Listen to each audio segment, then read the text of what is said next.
Have you ever felt like someone was watching you? Not a person, but something. Something that doesn't belong to our world. Something you can't see, but it sees you. Elijah knew he shouldn't be here. The abandoned spaceship Nemesis 9 had been drifting in the void for over 50 years. No one knew why the crew vanished, and no one had dared to search until today.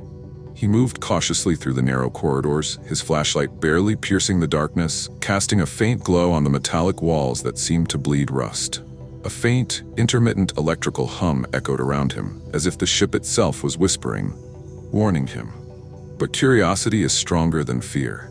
He reached the main control room. The monitors were shattered, the control panels charred, as if something had exploded here. But amidst the wreckage, something shouldn't have been there. A small recording device, still functioning. With a trembling hand, Elijah pressed play.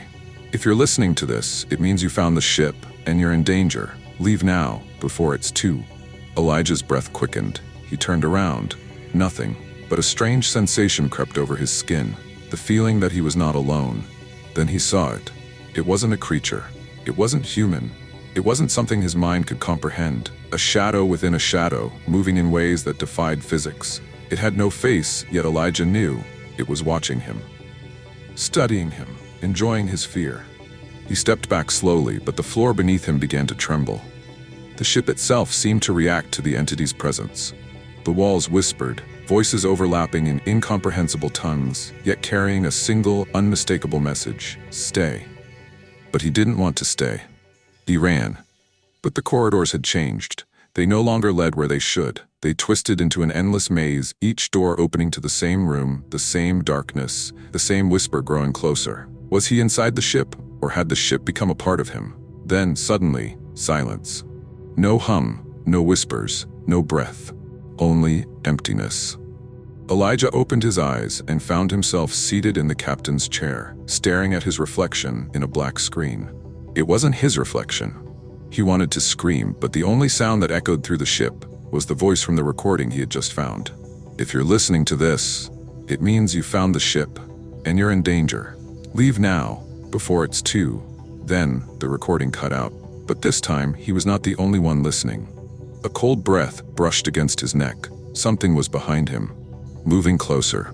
Elijah tried to move, but his body wouldn't respond. An invisible hand gripped his shoulder, pulling him toward the consuming darkness. He could no longer see the ship. He could no longer see his hands. Everything vanished. Only one thing remained. The voice, stay. And in the next moment, there was no one left. 50 years later, another crew would find the abandoned spaceship Nemesis 9. They would find it as it had always been, floating in the void, devoid of any sign of life. But they would find a small recording device still working. And when someone pressed play, a distorted, crackling voice would echo through the silence. If you're listening to this, it means you found the ship, and you're in danger. Leave now, before it's too. Then, silence. But this time, there was another sound in the background, a heavy breath. Something moving. There was no time to think. The ship's lights flickered. One of the crew members, an engineer named Lucas, turned to his colleague Nadia.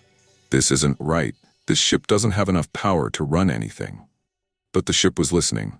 On the screen before them, words began to appear, slowly, as if something unseen was writing them into existence. Why did you return? The crew stepped back. A metallic tapping sound echoed through the corridors. We need to get out of here. But the doors sealed themselves shut. One of them shouted, "Who did that?" No answer. Only the dim red lights flickering in the darkness, just as they had for Elijah decades ago. Nadia grabbed the communicator and tried to send a distress signal. All she heard in response was overlapping whispers, human voices, pained voices. The ship was repeating the echoes of those who had come before. Then, a face appeared on the screen. It was Elijah, but not the Elijah who had left Earth 50 years ago. His eyes were entirely black, his skin gray and lifeless, his smile inhuman. "You're too late. The ship took me." Then the screen cut to black. But that was not the worst part. The crew felt it. That same shiver down the spine, that same sensation of being watched, something waiting in the shadows. They didn't have to wait long. The shadows began to move, and someone whispered in terror, "We're not alone anymore." A heavy silence settled. It was as if the entire ship was holding its breath. No one moved. All eyes were locked on the darkness that had begun shifting at the edges of the room. It wasn't just shadows, it was something alive. Lucas took a cautious step forward, slowly raising his flashlight. The beam of light reflected off corroded metal walls but failed to penetrate the blackness before them. Then, from the dark, a hand reached out. It was not human. Long, thin, like the decaying limb of a rotting tree. Its fingers ended in black claws, dripping with a thick, inky substance.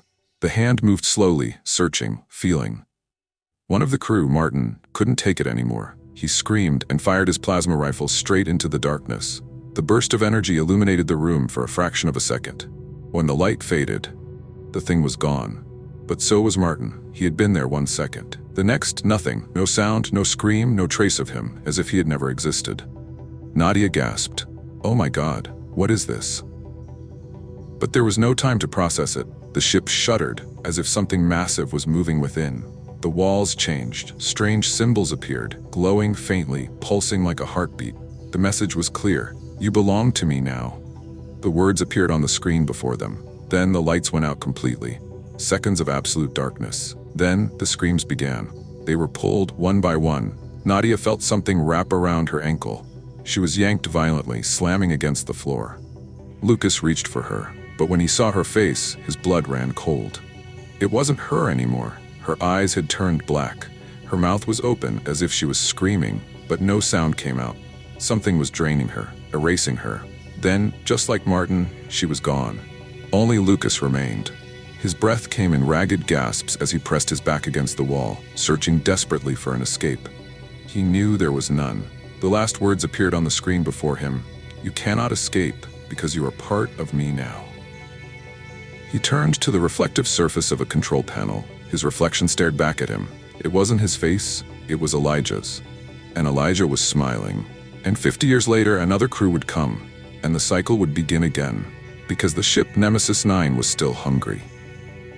You said, "Tarjuma nasa sabak lil Francia bemana ChatGPT said, avez-vous déjà ressenti que quelqu'un vous observait? Pas une personne, mais quelque chose. Quelque chose qui n'appartient pas à notre monde. Quelque chose que vous ne pouvez pas voir, mais qui, lui, vous voit." Elia savait qu'il n'aurait pas dû être ici. Le vaisseau abandonné Nemesis 9 dérivait dans le vide depuis plus de 50 ans. Personne ne savait pourquoi la mission qui s'y trouvait avait disparu, et personne n'avait jamais essayé de la retrouver. Jusqu'à aujourd'hui. Il avançait prudemment à travers les couloirs étroits, sa lampe de poche peinant à percer l'obscurité, projetant une lumière blafarde sur les parois métalliques, rongées par la rouille. Un bourdonnement électrique intermittent résonnait dans l'air, comme si le vaisseau essayait de lui murmurer quelque chose, de le prévenir. Mais la curiosité était plus forte que la peur. Il atteignit la salle de contrôle principale. Les écrans de surveillance étaient brisés, les boutons de commande carbonisés, comme si une explosion s'était produite ici. Mais au milieu de ces ruines, il y avait quelque chose qui ne devait pas être là. Un petit enregistreur, toujours en état de marche. La main tremblante, Elia appuya sur la touche de lecture. Si vous écoutez ceci, cela signifie que vous avez trouvé le vaisseau. Et vous êtes en danger. Partez maintenant, avant que... La respiration d'Elia s'accéléra. Il se retourna brusquement. Rien. Mais une sensation étrange commença à lui glacer la peau, la sensation qu'il n'était pas seul. Et puis il le vit.